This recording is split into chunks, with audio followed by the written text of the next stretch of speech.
Alors bonjour à toi, bienvenue dans ce nouveau podcast Mentalops, le podcast destiné aux forces de l'ordre sur la thématique de la préparation mentale. Aujourd'hui, je vais te parler d'une thématique qui m'est vraiment chère, c'est la peur de l'inconnu. Comment dépasser la peur de l'inconnu pour envisager par exemple de passer les tests de sélection. Pourquoi je te parle de ça aujourd'hui ? C'est parce que j'ai remarqué que chez beaucoup de futurs candidats au test, et moi-même aussi, avant quand je voulais passer des tests, on peut être confronté à cette peur. Pourquoi ? Parce que quand c'est la première fois que tu vas passer des tests d'une unité, on va dire spécialisée, comme le GIGN, une antenne GIGN, le RAID, la BRI, ou même des unités comme le GOS, un PSPG, etc. Des unités où les tests durent entre 2, 7 jours, voire plusieurs semaines ou plusieurs mois. Quand tu n'as jamais fait ce genre de test, c'est en même temps un petit peu logique, normal d'avoir une certaine appréhension et de te demander, ok, à quelle sauce je vais te manger, qu'est-ce qui m'attend là-bas. Et du coup, je comprends les candidats qui ont cette peur de l'inconnu. Et cette peur de l'inconnu, elle peut avoir plusieurs conséquences. Elle peut faire que tu vas faire partie de ces personnes qui disent, qui répètent, qui chuchotent dans l'oreille de leurs camarades qu'ils voudraient passer les tests, qui vont les passer, mais qui s'arrêtent au stade de le dire. Et pour gérer un groupe Facebook sur les tests de sélection, combien je vois de personnes qui m'annoncent, avant de rentrer dans le groupe, ce qui est un petit formulaire, qui souhaiteraient passer les tests GIGN, antenne GIGN, etc., tests RAID, etc. Mais ça représente des centaines, voire je dirais même presque 1000 ou 1500 personnes qui me diraient « Ah, j'ai envie de passer les tests ». Donc c'est génial, mais combien de personnes vont réellement les passer ? Et j'ai remarqué que ce qui freine majoritairement les personnes, c'est cette peur de l'inconnu, où en fait, il y a cette petite voix à l'intérieur des personnes qui va, en fait, la petite voix intérieure qui va vous dire « Est-ce que tu es vraiment à la hauteur ? Est-ce que tu mérites d'intégrer ce type d'unité ? À quelle sauce tu vas te manger ? Est-ce que tu es prêt à t'infliger autant d'entraînement, autant de sacrifices, autant d'heures de sport, autant d'investissements financiers pour acheter du matériel si c'est nécessaire, autant de sacrifices de temps quand tu vas pas voir ta famille, tes enfants, etc. pour aller passer des tests où tu sais pas ce qui t'attend, où tu vas te faire peut-être dévorer. On imagine une grosse bête qui va nous dévorer. Et finalement, tu t'inscris pas au test, ou tu t'inscris à l'appel à volontaire et finalement tu vas pas, tu te dégonfles à la fin, et où tu vas parce que tu as réussi à dépasser cette peur de l'inconnu.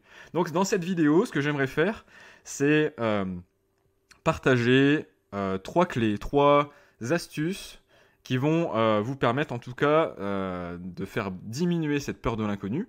Donc moi je pense qu'on ne peut pas l'enlever totalement, sinon vous ne seriez pas humain. Mais en tout cas, vous pouvez la faire diminuer. Et en même temps, cette peur de l'inconnu, elle a une raison aussi. C'est que quand vous avez peur, c'est une question de sécurité. C'est la sécurité pour vous.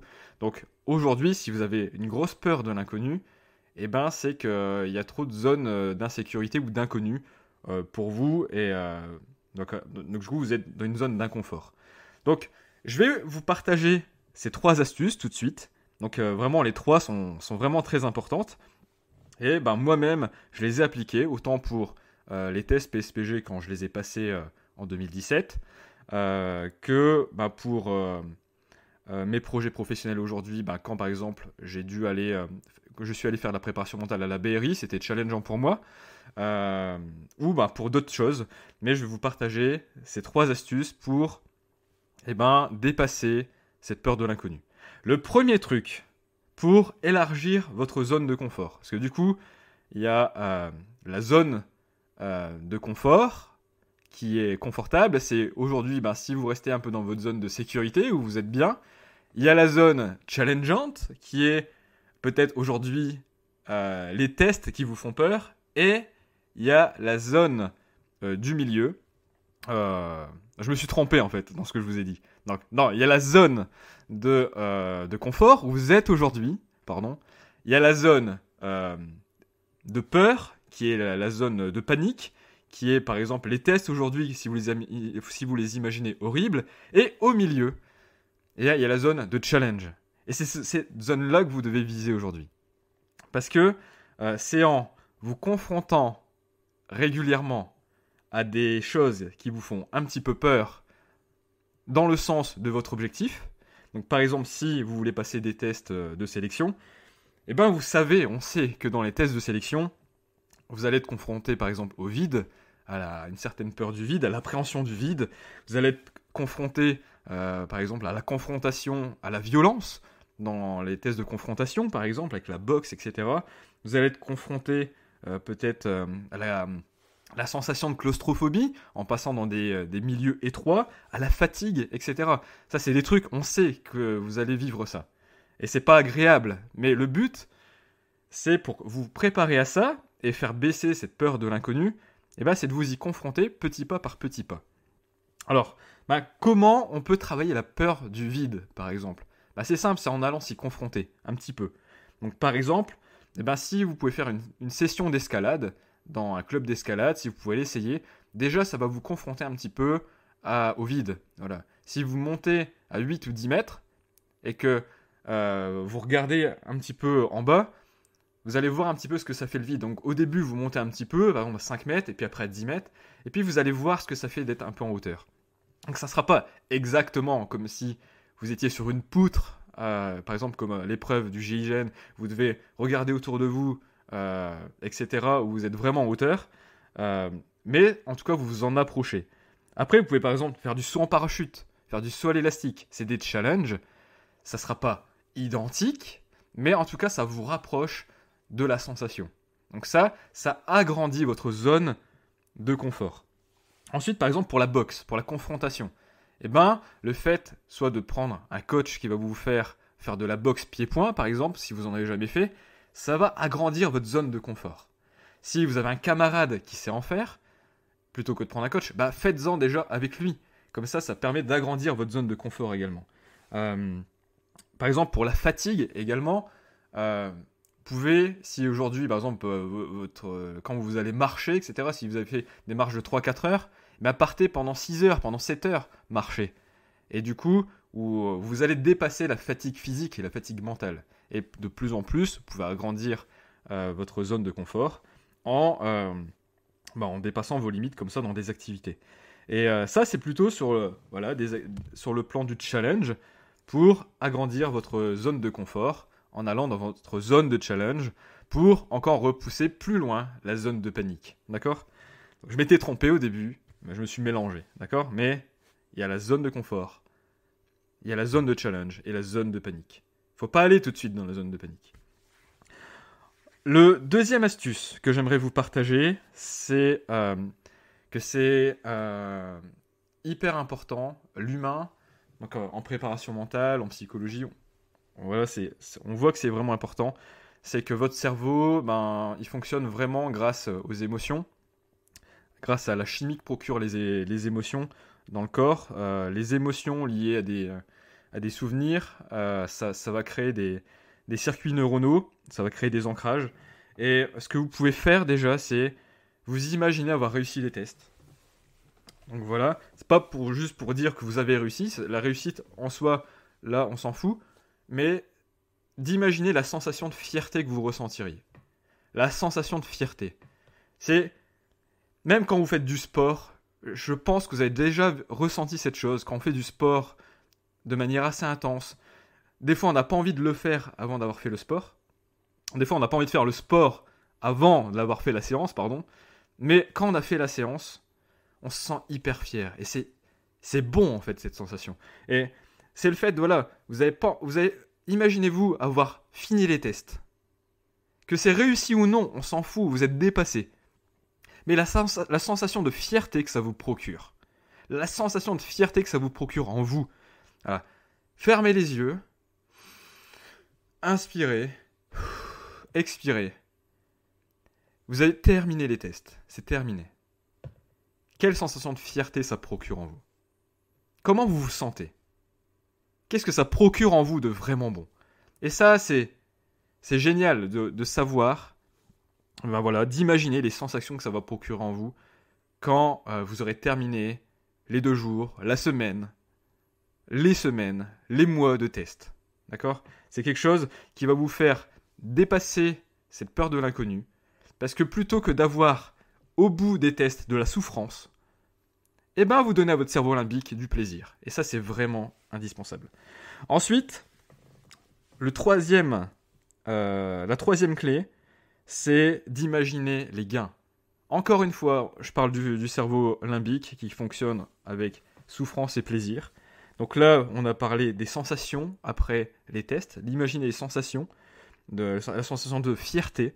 Et bien là, c'est de savoir les gains, d'imaginer les gains. C'est quoi les avantages si je le fais ? Donc là, on a imaginé en termes de sensations, là, on va imaginer en termes de mental. On va utiliser le cortex préfrontal et on va savoir, ok, c'est quoi les avantages si je fais les tests ? Que je les réussisse ou pas ? C'est quoi les avantages si je me prépare comme ça pendant des mois pour les tests ? Les avantages, c'est quoi ? C'est je me serais préparé en sport, au moins j'aurais un physique athlétique de haut niveau. C'est quoi les avantages si je le fais ?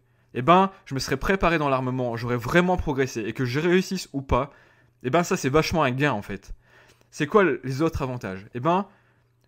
J'ai été déterminé dans ma préparation, et ma compagne, mes enfants, ils m'ont vu comme ça, et ils sont fiers de moi.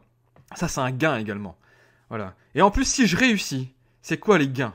Je suis dans une unité qui me fait vibrer. Je suis dans une unité dont j'ai toujours rêvé. C'est quelque chose d'important pour moi. Et les conséquences, si je le fais pas, c'est important également.